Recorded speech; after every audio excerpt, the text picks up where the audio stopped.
فرزند زہرا یہ حالات برے ہیں۔ کاشانۂ بصیرت ایک ایسا مکمل یوٹیوب چینل جس پر محروم بصارت کے لیے بالخصوص اور تمام افراد کے لیے بالعموم سینکڑوں کی تعداد میں اسلامی کتب دستیاب ہیں۔ لہذا گزارش ہے کہ آپ اپنی ذمہ داری نبھاتے ہوئے کاشانۂ بصیرت کو سبسکرائب کرنے کے ساتھ ساتھ بیل آئیکن کو پریس کیجیے تاکہ آپ علم کے حصول کے ساتھ ساتھ مذہب اہل بیت کی اشاعت میں بھی اہم کردار ادا کرتے رہیں۔ کاشانۂ بصیرت، کاشانۂ بصیرت، کاشانۂ بصیرت۔ فرزند زہرا یہ حالات برے ہیں۔ السلام علیکم ورحمۃ اللہ وبرکاتہ۔ سامعین، آپ سماعت فرما رہے ہیں سیرت ابی المومنین حضرت علی ابن ابی طالب حصہ اول۔ مؤلف ہیں علامہ مفتی جعفر حسین علی اللہ مقامہ۔ آج ہم آپ کے سامنے اس کی 62ویں ریکارڈنگ پیش کر رہے ہیں، صفحہ نمبر 745۔ عنوان ہے بصر ابن ابی ارطاد کی تباہ کاریاں۔ یمن جو ام المومنین کے قلمرو مملکت میں شامل تھا، وہاں پر عثمانیوں کی بھی ایک خاصی جمعیت تھی جنہوں نے بظاہر حضرت کی بیعت کر لی تھی اور پرامن رعایا کی طرح رہتے سہتے تھے، مگر باطن میں مملکت کے بدخواہ اور حضرت سے عناد رکھتے تھے، اور والی یمن عبید اللہ ابن عباس سے بھی ان کا رویہ معادانہ تھا۔ جب مصر میں محمد بن ابی بکر کو قتل کر دیا گیا اور شامیوں کے تابڑتوڑ حملوں کے نتیجے میں عراق بھی انتشار کی زد میں آ گیا تو انہوں نے پرپرزے نکالے اور خون عثمان کے قصاص پر لوگوں کو بھڑکانا شروع کیا۔ عبید اللہ ابن عباس کو ان کی سازشوں اور ریشہ دوانیوں کا علم ہوا تو انہوں نے چند سربراہوں کو لوگوں کو بلا کر کہا کہ میں تم لوگوں کے بارے میں کیا سن رہا ہوں۔ انہوں نے کہا، آپ نے جو سنا ہے صحیح ہے، ہم قتل عثمان کو شروع ہی سے ایک المیہ سمجھتے رہے ہیں، اور جنہوں نے ان کے قتل کے اسباب فراہم کیے ان کے خلاف قدم اٹھانا ہمارا فریضہ ہے۔ عبید اللہ ابن عباس نے فتنے کو بڑھتے ہوئے دیکھا تو انہیں نظر انداز کر دیا تاکہ ملکی فضا مقدر نہ ہو، مگر یہ اقدام مؤثر اور نتیجہ خیز ثابت نہ ہو سکا۔ ان لوگوں نے فوج کے ان سپاہیوں کو جو ان کے ہم خیال تھے یہ پیغام بھجوایا کہ ہنگامہ کھڑا کر کے فوج کے افسر اعلیٰ سعید ابن نمران کو عہدے سے الگ کر دو۔ چنانچہ انہوں نے بغاوت کر کے فوجی کمان ان کے ہاتھ سے لے لی اور فوج کا شیرازہ درہم برہم ہو کر رہ گیا۔ عسکری قوت کی کمزور ہو جانے سے وہ لوگ جو اب تک دبے ہوئے تھے کھل کر سامنے آ گئے، اور وہ لوگ جو ان کے ہم خیال تو نہ تھے مگر خراج و زکوٰۃ سے بچنا چاہتے تھے وہ بھی ان میں آ کر شامل ہو گئے، اور حکومت کے خلاف ایک مضبوط محاذ قائم کر لیا گیا۔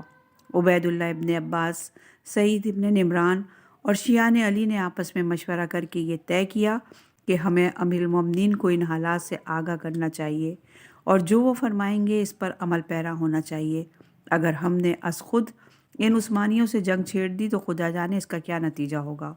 چنانچہ امیر المومنین کو تمام حالات تحریر کیے گئے اور مستقبل کے اقدام کے بارے میں ان سے دریافت کیا گیا۔ حضرت نے یہ تحریر پڑھی تو پیشانی پر بل آیا اور عبید اللہ اور سعید کو تحریر فرمایا کہ جو کچھ ہوا وہ تمہاری کمزور سیاست کا نتیجہ ہے، ورنہ وہ اس قابل کب تھے کہ انہیں اہمیت دی جاتی، نہ وہ گنتی میں زیادہ تھے اور نہ قوت و طاقت میں۔ تم انہیں سمجھاؤ بجھاؤ اور تقوی و خوف الہی کی دعوت دو۔ اگر وہ راست پر آ جائیں تو ہم اللہ کا شکر ادا کریں گے، اور اگر جنگ ہی پر اتر آئے ہیں تو ہم بھی لڑنے پر تیار ہیں۔ اس کے ساتھ عثمانیوں کو بھی قبیلہ ہمدان کے ایک شخص کے ہاتھ یہ تحریری پیغام بھجوایا کہ مجھے تمہاری بغاوت اور سرکشی کی اطلاع ملی ہے، تم لوگ بغاوت سے دستکش ہو کر اپنے اپنے ٹھکانوں پر واپس چلے جاؤ۔ اگر تم نے اس میں کچھ پس و پیش کیا تو یاد رکھو کہ تمہاری سرکوبی کے لیے ایسا لشکر آ رہا ہے جو تمہیں پیس کر رکھ دے گا۔ مگر ان لوگوں نے اس دھمکی کی کوئی پرواہ نہ کی اور اپنے موقف پر بدستور جمے رہے۔ امیر المومنین کے قاصد نے ان کی ضد اور ہٹ درمی دیکھی تو کہا کہ امیر المومنین یزید ابن قیس ارجی کو ایک لشکر گراں کے ساتھ بھیجنے والے ہیں، وہ فقط میرے جواب کے منتظر ہیں۔ اگر تم نے اپنی روش نہ بدلی تو یہ لشکر حرکت میں آ جائے گا اور پھر تمہارے روکے نہ رکے گا۔ جب انہیں یہ احساس ہوا کہ یہ خالی دھمکی نہیں ہے بلکہ ایسا ہو کر رہے گا تو انہوں نے کہا کہ اگر عبید اللہ ابن عباس اور سعید ابن نمران کو یہاں سے برطرف کر دیا جائے تو ہم حلقہ اطاعت میں داخل ہو جائیں گے۔ یہ بات صرف دفاع الوقتی کے لیے تھی، ورنہ یہ لوگ امال کی تبدیلی پر اکتفا کر کے خاموش رہنے والے نہ تھے۔ وہ معاویہ کو پہلے ہی پیغام بھیج چکے تھے کہ وہ یمن کے شیعوں سے نمٹنے کے لیے فوج بھیج دیں۔ ہم اس تعاون کر کے حکومت کا تختہ الٹ دیں گے، ہم اس سے تعاون کر کے حکومت کا تختہ الٹ دیں گے۔ معاویہ جو عراق کے مختلف شہروں پر تخت و تاراج کا سلسلہ شروع کیے ہوئے تھا، یمنیوں کی اس تحریک پر خاموش نہیں رہ سکتا تھا۔ انہوں نے فوراً بصر ابن ابی ارتاد کو، جو انتہائی ظالم اور سفاک اور درندہ صفت انسان تھا، 3000 کے لشکر کے ساتھ بھیج دیا اور اسے حکم دیا کہ وہ مدینے سے مکہ سے ہوتا ہوا یمن جائے اور راستے میں جن جن بستیوں سے اس کا گزر ہو وہاں کے باشندوں کو ڈرا دھمکا کر بیعت لے، اور شیعہ علی میں سے جو بیعت سے انکار کرے اسے تہہ تیغ کر دے اور اس کا گھر بار لوٹ لے۔ چنانچہ وہ لشکر کی کمان کرتا ہوا مدینے کی طرف چل دیا اور راستے میں جہاں کوئی چشمہ آتا وہاں اتر پڑتا اور لوگوں کے اونٹ ہنکا کر ساتھ لے جاتا، اور جب اس طرح لوٹ مار کرتا ہوا مدینے کے قریب پہنچا تو بنی قزعہ نے اسے خوش آمدید کہا اور اونٹوں کو نہر کر کے تمام لشکر کے کھانے کا انتظام کیا۔ جب وہاں سے فارغ ہو کر حدود مدینہ میں داخل ہوا تو ابو ایوب انصاری، جو امیر المومنین کی طرف سے والی مدینہ تھے، سپاہ شام کی کثرت و قوت سے ہراساں ہو کر نکل کھڑے ہوئے اور کوفے کی طرف چل دیے۔ اب کوئی مزاحمت کرنے والا نہ تھا۔ بصر سیدھا مسجد میں آیا اور لوگوں کو جمع کر کے انہیں ڈرایا دھمکایا، سب و شتم کا نشانہ بنایا اور اس طرح ہراساں کیا کہ سب کو موت کا یقین ہو گیا۔ کچھ لوگوں نے حویتب ابن عبدالعزی سے، جس کے گھر میں بصر کی ماں تھی، کہا کہ وہ ان کی جانوں کے تحفظ کی کوئی تدبیر کرے۔ اس نے بصر سے کہا، اے بصر، یہ لوگ رسول اللہ کے انصار ہیں، نہ یہ عثمان کے قاتل ہیں اور نہ ان کے قتل سے ان کا کوئی تعلق ہے، ان سے درگزر کرو۔ بصر نہ مانا، اور جب ان لوگوں نے معاویہ کی بیعت پر آمادگی ظاہر کی تو ان سے بیعت لے کر انہیں گھروں میں واپس جانے کی اجازت دے دی۔ البتہ ان کے بارے میں اسے شبہ تھا کہ وہ معاویہ کی بیعت نہیں کریں گے۔ ان کے گھروں کو جلا دیا۔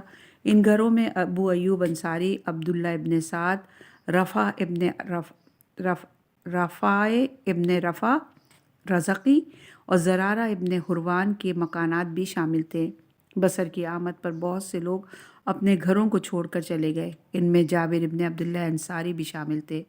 وہ اپنے گھر سے نکل کر دوسری جگہ روپوش ہو گئے۔ بصر کو جب جابر نظر نہ آئے تو اس نے انصار کی ایک شاخ بنی سلمہ سے کہا کہ جب تک تم جابر کو حاضر نہیں کرو گے تمہیں جان و مال کے تحفظ کی ضمانت نہیں دی جا سکتی۔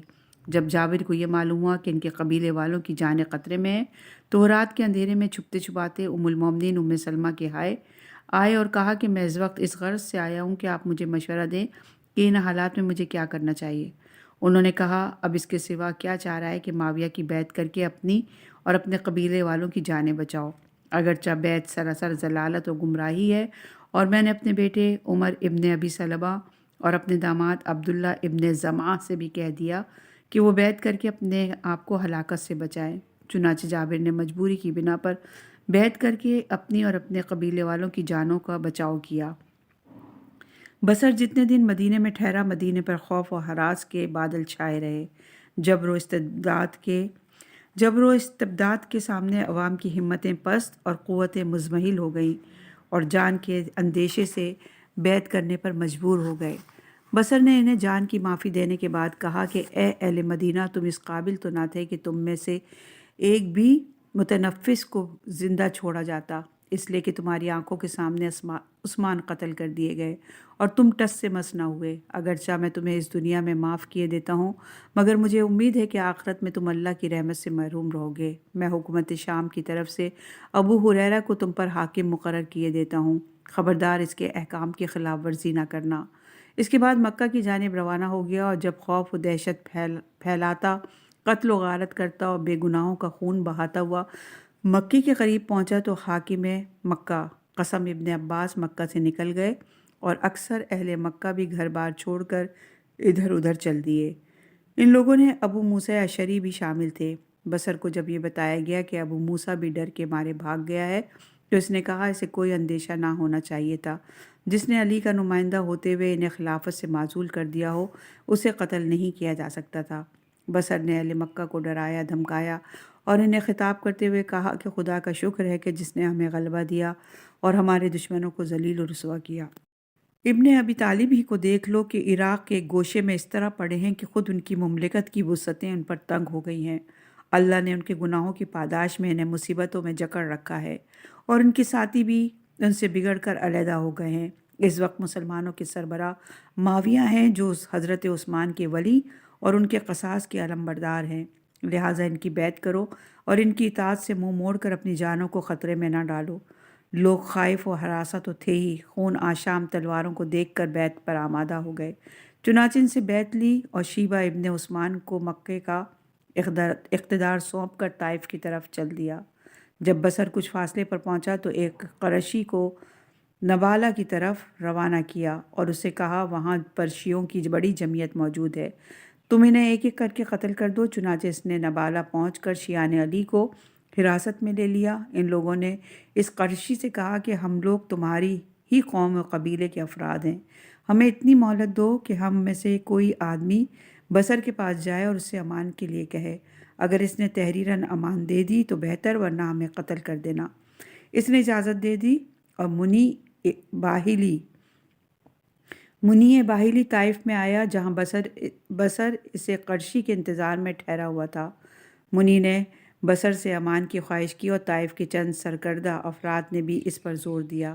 ان لوگوں کے کہنے سننے سے اس نے امان کا وعدہ کر لیا، مگر امان نامہ لکھ کر دینے میں ٹال مٹول کرتا رہا، اور جب یہ سمجھ لیا کہ اس کے آدمی نے سب کو قتل کر لیا ہوگا یا منی کے واپس پہنچنے تک موت کے گھاٹ اتار دیے جائیں گے تو امان نامہ لکھ کر دے دیا۔ منی نے فوراً واپسی کے ارادے سے اٹھ کھڑا ہوا اور جب اپنا سامان سفر لینے کے لیے اس خاتون کے مکان پر آیا جس کے ہاں بطور امانت رکھا تھا تو دیکھا وہ موجود نہیں ہے۔ اس نے انتظار گوارا نہ کیا اور اونٹنی پر ایک چادر ڈال کر سوار ہو گیا اور اسے سر پر دوڑاتا ہوا نبالہ کی طرف چل دیا۔ ادھر وہ لوگ منی کی واپسی سے مایوس ہو چکے تھے اور قرشی اور اس کے ہمراہی انہیں قتل کرنے کے لیے میدان میں جمع کر چکا تھا، بلکہ اس میں سے ایک پر تلوار اٹھ بھی چکی تھی، مگر اتفاق ایسا ہوا کہ تلوار نے کام نہ کیا اور ٹوٹ گئی۔ انہوں نے آپس میں ایک دوسرے سے کہا تلواروں میں لچک پیدا کرنے کے لیے انہیں ہلاؤ جلاؤ، چنانچہ انہوں نے تلواروں کو دھوپ میں ہلانا جلانا شروع کیا۔ جب منی ایک دن اور ایک رات لگا کر لگاتار پشت ناقہ پر گزارنے کے بعد بستی کے قریب پہنچا تو تلواروں کو چمکتے ہوئے دیکھا۔ یہ سمجھا کہ تلواریں چل رہی ہیں۔ اس نے سواری کو تیزی سے ہنکایا اور چادر ہلا ہلا کر انہیں اپنی آمد سے آگاہ کیا۔ بڑی تک و دو کے بعد ان تک پہنچ گیا، دیکھا کہ جس پر تلوار اٹھائی گئی تھی وہ اسی کا بھائی تھا۔ اس نے بڑھ کر امان نامہ دکھایا اور محنت شاقہ کے بعد اس کی جانیں بچانے میں کامیاب ہو گیا۔ بصر طائف سے نکل کر بنی کنانہ کی بستیوں کی طرف بڑھا جہاں عبید اللہ ابن عباس کے دو کمسن بچے قسیم اور عبد الرحمن اور ان بچوں کی ماں ام الحکیم حوریہ بنت قارث کنانیہ مقیم تھی۔ بصر نے ان بچوں کو تلاش کرنے کے لیے آدمی دوڑایا تاکہ انہیں قتل کرے۔ عبید اللہ ابن عباس ان بچوں کو ایک کنانی کی زیر نگرانی چھوڑ گئے تھے۔ اس نے جب دیکھا کہ بصر ان بچوں کو قتل کرنا چاہتا ہے تو اس کی حمیت و غیرت نے گوارا نہ کیا کہ خاموشی سے ان بچوں کو موت کے منہ میں جانے دے۔ اس نے تلوار کھینچ لی اور مرنے مرانے پر اتر آیا۔ بصر نے اس سے کہا کہ ہمیں تم سے کوئی مطلب نہیں ہے اور نہ تمہیں قتل کرنے کا کوئی ارادہ ہے، تم الگ رہو اور ان بچوں کے معاملے میں دخل نہ دو۔ اس نے کہا حق جوار کی پاسداری مجھے جان سے زیادہ عزیز ہے۔ یہ کہہ کر تنہا دشمن پر ٹوٹ پڑا اور لڑتا ہوا قتل ہو گیا۔ بصر نے قسیم اور عبد الرحمن کو تلاش کر کے انتہائی سفاکی و بے دردی سے قتل کر دیا۔ بنی کنانہ کی عورتوں نے سنا تو وہ گھروں سے باہر نکل آئیں اور ایک خاتون نے کہا آج تک مردوں کو تو قتل کیا جاتا رہا ہے مگر اسلام دور جاہلیت میں بھی بچوں کو قتل نہیں کیا گیا۔ وہ حکومت کبھی قائم نہیں رہ سکتی جس کی اساس ظلم و جور پر ہو اور جس میں بچوں اور بوڑھوں پر بھی ترس نہ کھایا جاتا ہو۔ بصر نے کہا خدا کی قسم میں تو یہ چاہتا ہوں کہ ان تمام عورتوں کو بھی تہہ تیغ کر دوں۔ کہا کہ خدا شاہد ہے کہ اگر تم ایسا کر گزرو گے تو ہمارے دل کی بے چینی کا مداوع ہو جائے گا۔ ام الحکیم نے اپنے جگر پاروں کو خاک و خون میں غلطہ دیکھا تو اپنے ہوش و حواس کو بیٹھی اور والہانہ طور پر اس طرح گھومتی پھرتی رہتی گویا اپنے بچوں کو تلاش کر رہی ہیں، اور حج کے دنوں میں اپنے دردناک اشعار سے سننے والوں کے کلیجے ہلا دیتی۔ جب امیر المومنین کو ان کے بچوں کے قتل کیے جانے کی خبر ہوئی تو آپ بہت غمگین اور افسردہ خاطر ہوئے اور بصر کے حق میں بد دعا کرتے ہوئے کہا، خدایا اس سے دین اور عقل چھین لے۔ تاریخ کامل میں کی جلد نمبر 3 اور صفحہ نمبر 193 پر یہ روایت موجود ہے۔ چنانچہ ایسے ہی ہوا اور وہ وقت آیا کہ اس کے ہوش و آواز جاتے رہے، مگر اس بدحواسی کے عالم میں بھی یہ کہتا تھا کہ مجھے تلوار دو۔ آخر لکڑی کی ایک تلوار اسے دے دی گئی اور مشق میں ہوا بھر کر اس کے سامنے رکھ دی گئی۔ وہ اس مشق پر تلوار چلاتا اور جذبہ خون آشامی کی تسکین کا سامان کرتا۔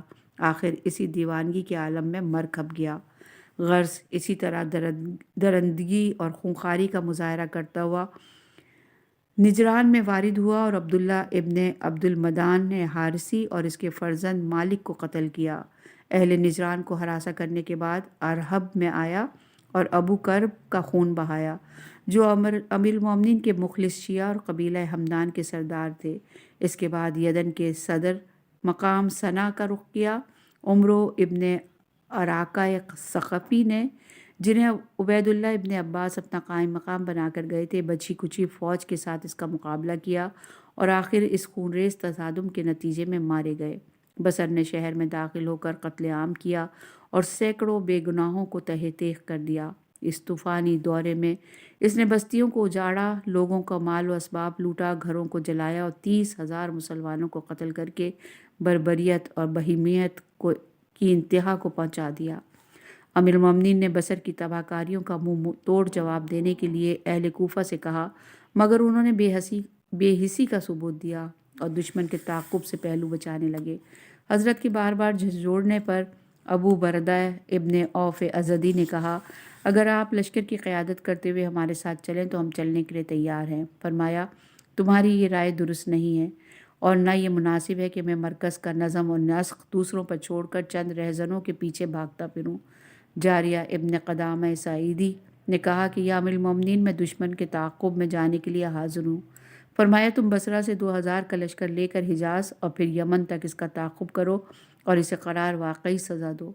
وہب ابن مسعود ثقفی نے عرض کیا، یا امیر المومنین، میں کوفے سے 2000 کا لشکر فراہم کر کے دشمن کی سرکوبی کے لیے جاتا ہوں۔ حضرت نے اسے بھی اجازت دے دی اور یہ دونوں اپنے اپنے دستوں کے ساتھ روانہ ہو گئے۔ ان دونوں کے روانہ ہونے کے بعد اہل کوفہ کو احساس ہوا کہ انہوں نے حضرت کی آواز پر گرم جوشی سے لبیک نہیں کہی۔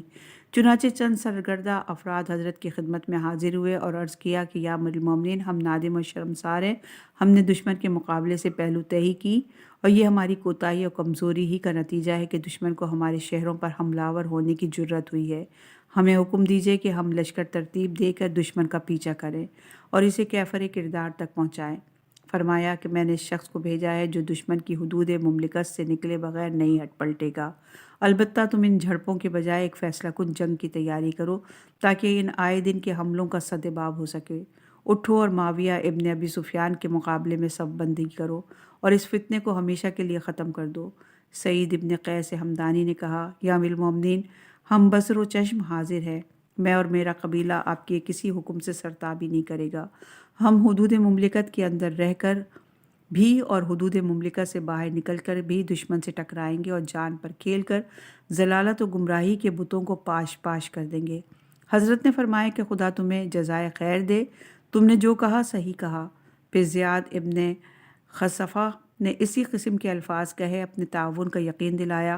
امیر المومنین نے اہل کوفہ کے ایک اجتماع میں خطاب کرتے ہوئے فرمایا کہ اے اہل کوفہ، میں شامیوں سے لڑنے کے لیے لشکر ترتیب دے رہا ہوں۔ تم میں سے جو اللہ کی راہ میں جہاد کرنا چاہتا ہے وہ لشکر میں شامل ہو جائے۔ اہل کوفہ تلواروں کو صیقل اور ہتھیاروں کو درست کر کے جوک در جوک اٹھ کھڑے ہوئے اور لشکر کی تعداد 40,000 تک پہنچ گئی۔ حضرت نے 10,000 کی سپہ پر اپنے فرزند امام حسین کو اور دوسرے 10,000 کی فوج پر قیس ابن سعد کو اور 10,000 کے لشکر پر ابو ایوب انصاری کو افسر مقرر کیا اور اسی طرح مختلف دستوں پر مختلف افسروں کو نامزد کیا۔ آپ اس لشکر کو ایک ہفتے کے اندر صفین کی طرف حرکت کرنا چاہتے تھے کہ خارجی ابن ملجم میں مراوی نے آپ کے سر اقدس پر ضرب لگا کر آپ کو شہید کر دیا۔ اس سانحہ عظمیٰ کے رونما ہونے سے حالات درگوں ہو گئے۔ افواج اور عساکر کا شیرازہ درہم برہم ہو گیا اور ایک استبدادی حکومت کو کا کھیل کھیلنے کا موقع مل گیا۔ اس سانحے کے دوررس نتائج پر نظر آنے کے بعد ایک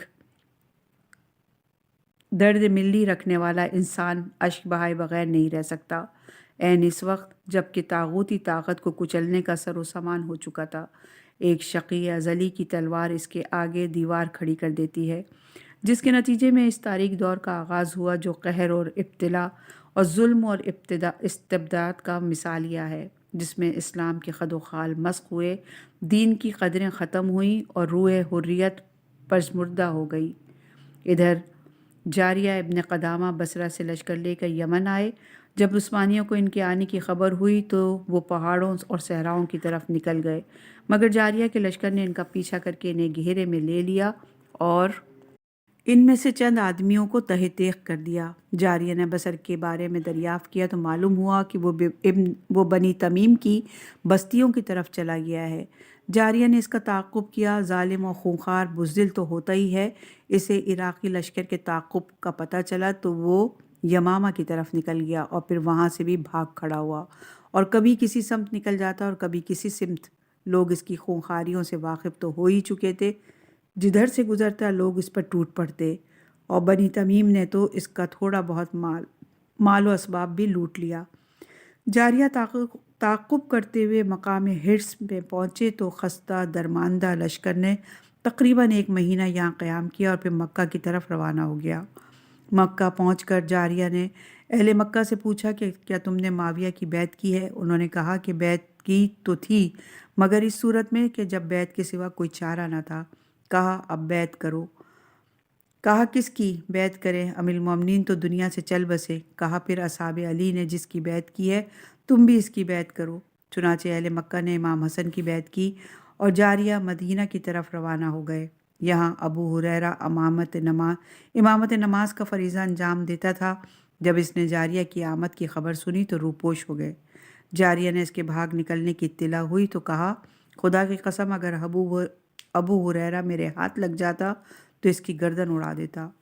پھر اہل مدینہ نے کہا وہ امام حسن کی بیعت کریں، تو تمام لوگوں نے بیعت کی اور جاریہ لشکر سمیت کوفے کی طرف سے روانہ ہو گئے۔ بصر بھی جان بچا کر شام پہنچ گیا اور اپنے سیاہ کارناموں پر معاویہ سے داد طلب ہوا۔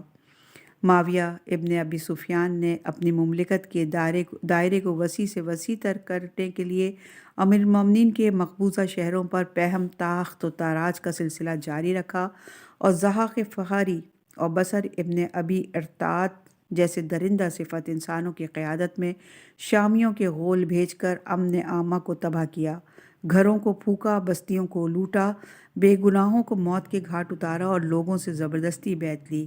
اگرچہ یہ سب کچھ قصاص خون عثمان کی آڑ میں کیا جا رہا تھا، مگر حقیقتاً یہ جارحانہ اقدامات ہوس ملک گیری کا نتیجہ تھے، جنہیں قصاص سے دور کا بھی واسطہ نہ تھا۔ اسی توسیع مملکت کے لیے عمارتوں کو کھنڈر، بستیوں کو ویران اور بچوں کو تہہ تیغ کیا گیا۔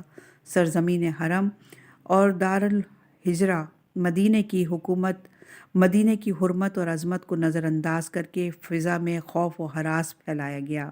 حالانکہ مکہ وہ مقام امن ہے جہاں نہ خوف و ہراس پھیلانے کا جواز ہے اور نہ قتل و خونریزی کا۔ یہاں تک کہ پیغمبر اکرم صلی اللہ علیہ وآلہ وسلم نے فتح مکہ کے موقع پر امن امان کا حکم دے کر خون کے پیاسوں تک کو معاف کر دیا، اور اس سلسلے میں فرمایا جو شخص اللہ اور آخرت کے دن پر ایمان رکھتا ہے اس کے لیے جائز نہیں ہے کہ وہ مکہ میں خون بہائے اور درخت کاٹے۔ اور یہ روایت ہے صحیح بخاری جلد نمبر 3 صفحہ نمبر 167 پر۔ اسی طرح مدینہ بھی حرام ہے، اور اہل مدینہ کو خوف زدہ کرنا، ان میں خوف و دہشت پھیلانا جرم اور انتہائی سنگین جرم ہے، اور پیغمبر اکرم نے مدینہ میں دہشت اور ہراس پھیلانے اور وہاں کے باشندوں کو خوف زدہ کرنے والوں پر لعنت کی ہے۔ چنانچہ آپ کا ارشاد ہے جو شخص از روئے ظلم اہل مدینہ کو خوف زدہ کرے اللہ اسے خوف و ہراس میں مبتلا کرے گا، اور اس پر اللہ کی اور فرشتوں کی اور تمام انسانوں کی لعنت ہو، اور خدا ایسے شخص کے نہ کسی فریضے کو قبول کرے گا اور نہ کسی نافلہ کو۔ اور یہ روایت ہے وفاء الوفا جلد نمبر 1 صفحہ نمبر 42 پر۔